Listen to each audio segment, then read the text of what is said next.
I'm Advocate Nikita Pandit, and I will be speaking on the offences and remedies in trademarks, and you're watching Legal Bites. The main objective of this video is to understand which are the crimes which are associated with the infringement of trademarks, and in which cases the person can approach the court for getting the remedies and what actions can be taken. Trademark is the symbol or a name that identifies and distinguishes the goods or services of one person or an enterprise from another.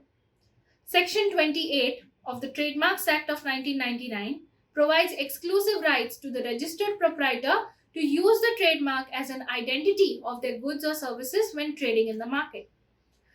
When the trademark is registered, it also gives the right to claim against the infringement of their trademark by any other person.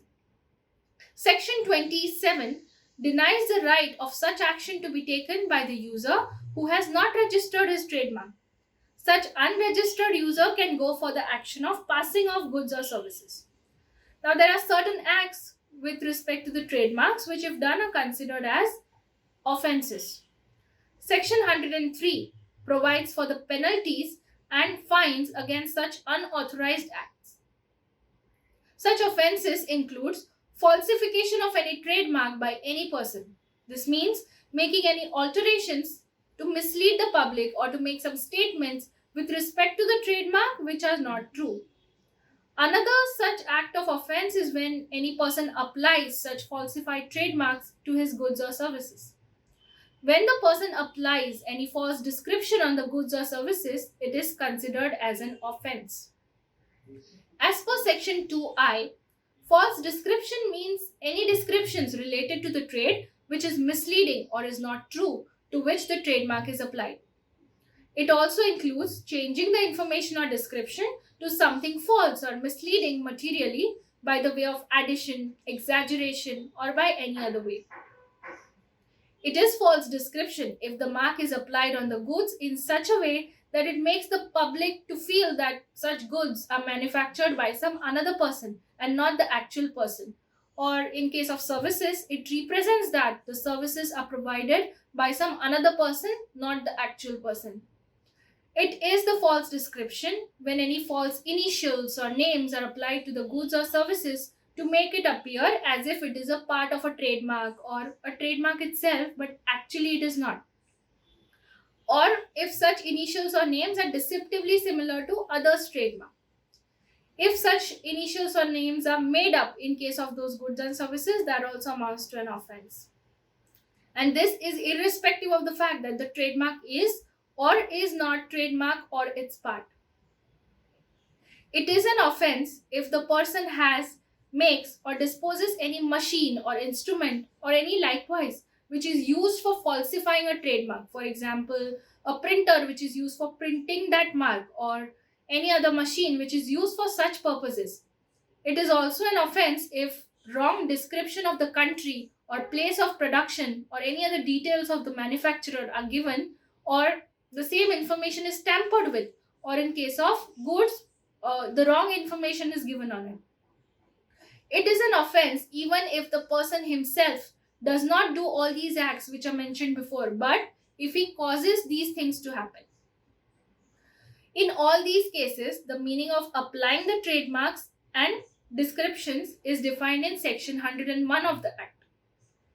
The trademark is said to be applied on the goods or services when it is put on the goods or it is used for services which are offered by a person in trade.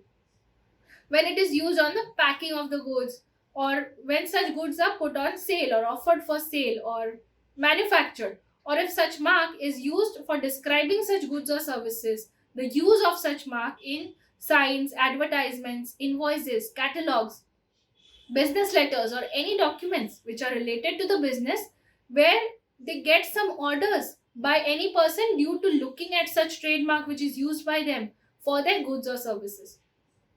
It can be in the form of weaving, that is entangling it on the fabric so as to form the trademark, or description, or where it is impressed on booklets, leaflets, banners, and a similar manner.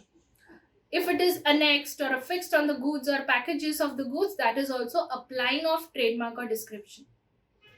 When these marks are applied falsely, they constitute an offense, as we have seen earlier. As per section 102, when any person makes a mark deceptively similar to the other mark, which as per section 2H means so similar that it may cause confusion or may cheat the public by posing as a trademark belonging to the registered user, which it is not. When such mark is used by any person without the permission of the person whose name appears on the trademark registry, or if such mark is falsified by changing its structure, features, or by additions, exaggerations, or in any other way, it is said to be falsely applied to the goods or services of that person. It is also deemed to be applied falsely when such trademark is used without the permission of the trademark owner on the packaging, or if such packing is used for deceptively similar goods which are not original. In the legal proceedings, the burden to prove that the person has got the permission from the trademark owner lies on the accused.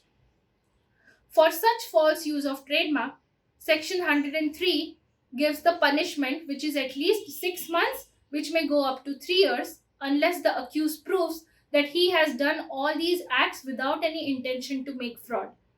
The fine in this case is 50,000 rupees to 2 lakh rupees. In case of selling such goods or providing such services, the penalty is same as per section 104, unless he proves that he did not know what he did not know and it was false. Okay, whatever he did, he was not knowing what he was doing, that he did not know it was against the law, or he is ready to give all the information from where the goods were obtained, or he has done it innocently. For this purpose, the courts are given the power to reduce the punishment than the minimum threshold which is given by the court, if at all the court feels. And if it is done unintentionally, so that the excessive punishment is not given to the ignorant person. In case of the repeated offense, Section 105 increases the minimum threshold of penalty.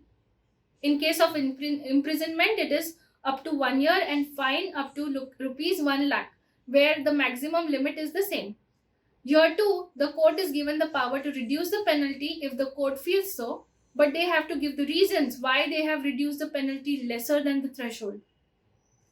As per section 107, if anyone misrepresents the trademark so that it is represented as registered, if it is not registered actually, and vice versa, or shows that a part of trademarks are registered separately when actually they are not, or which states that the person has exclusive rights to use the trademark when they have reservations, and it actually does not give any exclusive right. In these cases, that person may get imprisonment up to 3 years or fine or both.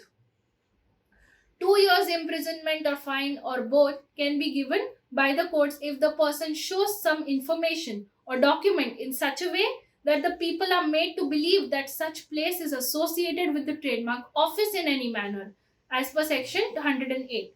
Same penalty if false entry is made in the register as per section 109.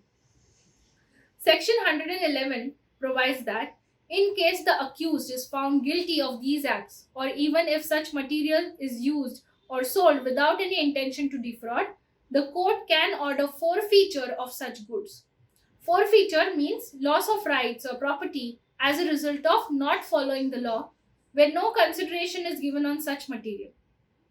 They are asked to pay the damages to the affected or aggrieved party. The court is also given the power to order such unlawful articles to be disposed or destroyed. If a person is held guilty of such acts and is convicted of the offences as mentioned before, then an appeal is made against the conviction. The appeal also lies against the forfeiture. But in case of innocent usage and acquittal, the appeal against the forfeiture is as per the choice of the person. Section 114 provides for the offences by the companies. In such cases, every person in charge is held liable for committing the offence unless he proves that he was not knowing or if he had undertaken due diligence.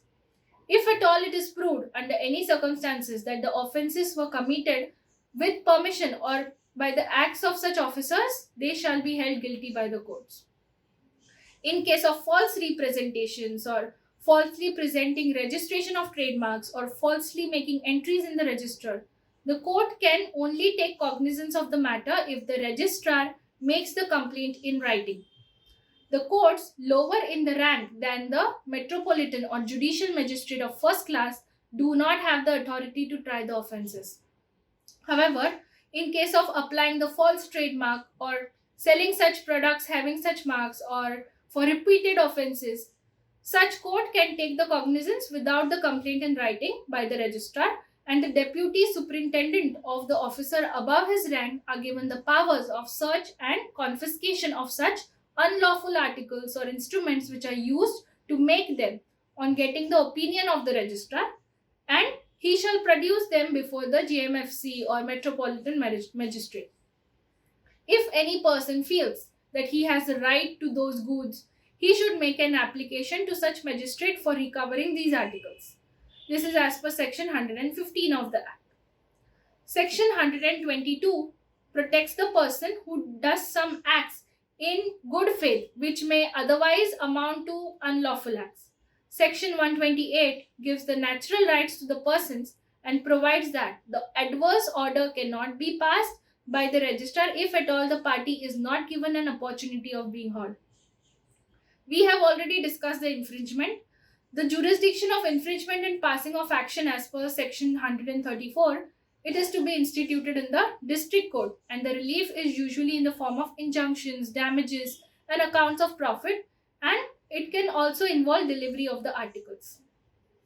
Now, there was a case of Hero Honda Motors versus Shri Asuramji.